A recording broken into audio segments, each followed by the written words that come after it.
Being raised in Jersey and watching the Giants and the Jets, having them both as my top two favorite teams when I was younger, it will be awesome. What do you think you could bring to the Giants if they were to take you?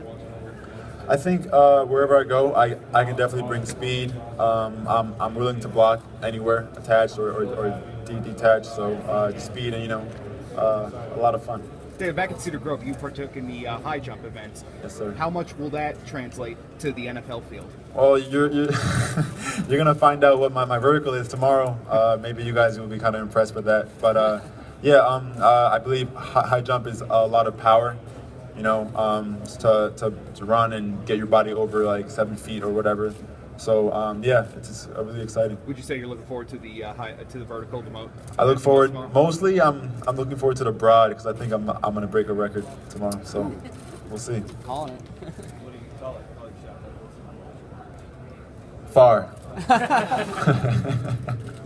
We noticed in the weigh-in yesterday that you were up to, I believe it was 247? 246. 246. And some change, yeah. And some change. Tell me the process in adding weight to your body so that way you can be more of an inline tight end. I mean, during my training to be here, it was hard. My trainer Andy from Court Fitness in Miami, he worked me really hard, and I got up to 246, and I have like 6.3% body fat. I saw yesterday, so I owe it up to him for everything that he's done for me in the past few months. That broad jump, what does that say about what you're able to do? I think broad jump relates to power. Just like standing and taking your body a certain amount of feet. I think that's it relates to the power. Will you get an island if you break that record? I'm not too sure about that. I don't think so, unfortunately. Islands are available in New York right now. Oh yeah. What was the conversation like with the Jets? It was good. It was really good. They seem like great coaches. All of them seem like great people overall. And we had a really good conversation about football and me personally. Did they ask what your biggest attribute would be for them? I think every team asked that. Like I said, first off, I didn't perfect anything. I'm trying to better myself in every aspect when it comes to blocking, even speed or strength or just route running or my hands. So I don't think I did anything to perfect anything. So I'm still working, and I think if I just continue to work, it'll take me a long way. Dave, some of the things the critics have said was that you've only started one full year over at Miami. What would you say to a comment like that? Well, that's kind of correct. I first redshirted my first year. Then the next year I played a lot, but not as much as like a starter should. And then after that I played a lot more. So I just going through hard work. I came into Miami as a 220-pound receiver as a freshman, and I just gained weight along the way. And I guess when I reached my weight at 245 my junior year, I took off a little bit.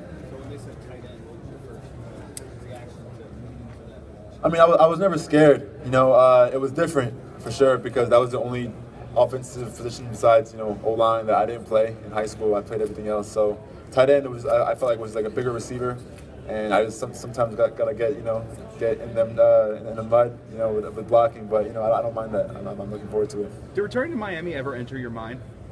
Returning to Miami? Yeah, return instead. Oh, of yes. Actually, the one reason or two reasons, but the one most important that I thought was maybe to return was to beat Florida State.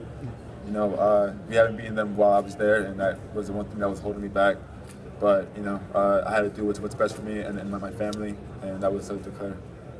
David, this is supposed to be the best tight end class in years. You have a chance to be the first one off the board. Yeah. Given the prominence of this class, what would that type of accomplishment? Well, to start off with, that's also what made me declare was people telling me to stay because of the big tight end class, and I love competition.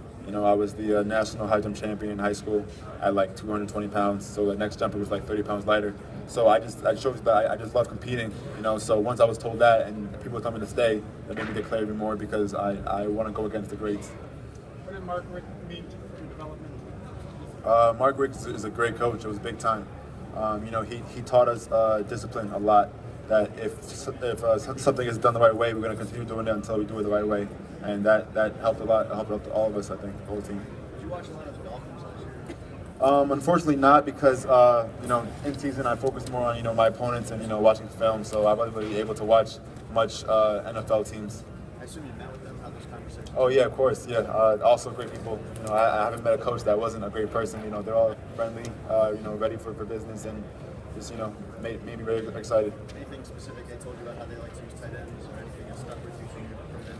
Not really, just, you know, talking to them about me personally and like some offenses like that. Nothing really crazy. How comfortable are you with the entire route tree, or is there a particular set of it that you feel is really, you know, what you do best? Sorry, what was that? The route tree? Oh, the route tree. Yeah. Is there something that I do best? Are you comfortable with the entire tree? Or Of course. You know, being like a receiving tight end, and like I'm blocking is also like an overall tight end. You gotta, you know, learn to try to perfect every route to run to your best ability, and that's what I'm trying to do. You know, I'm working very hard on my sticks and the cuts and everything, trying to just better myself overall. And you mentioned blocking. How are you as far as your pad level? Do you feel you get it, you know, low enough, or is that something that you tend to rise? I know that's a big problem for a lot of guys coming out of college. I mean, I didn't perfect anything, like I said. I'm still working on it every day when I'm training. So just trying to focus on power workouts, and staying low and sustaining blocks. What does it mean for you to have your quarterback Brad Kaya here along with you? That means, I mean, honestly, I'm praying that we both end up on the same team. To be honest, that would be something. That would be something crazy. You know, it's awesome seeing him progress as a player and a person overall. You know, he's one of my best friends, and I think he's an outstanding quarterback. Miami has a few type.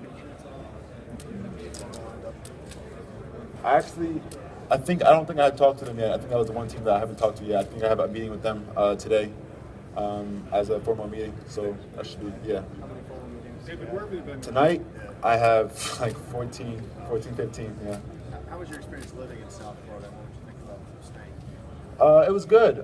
You know, to be in South Florida, you know, there's a lot of distractions.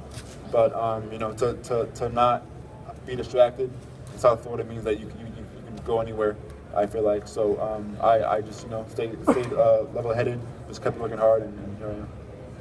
Where have you been working this offseason? Sorry? Where have you been working this offseason?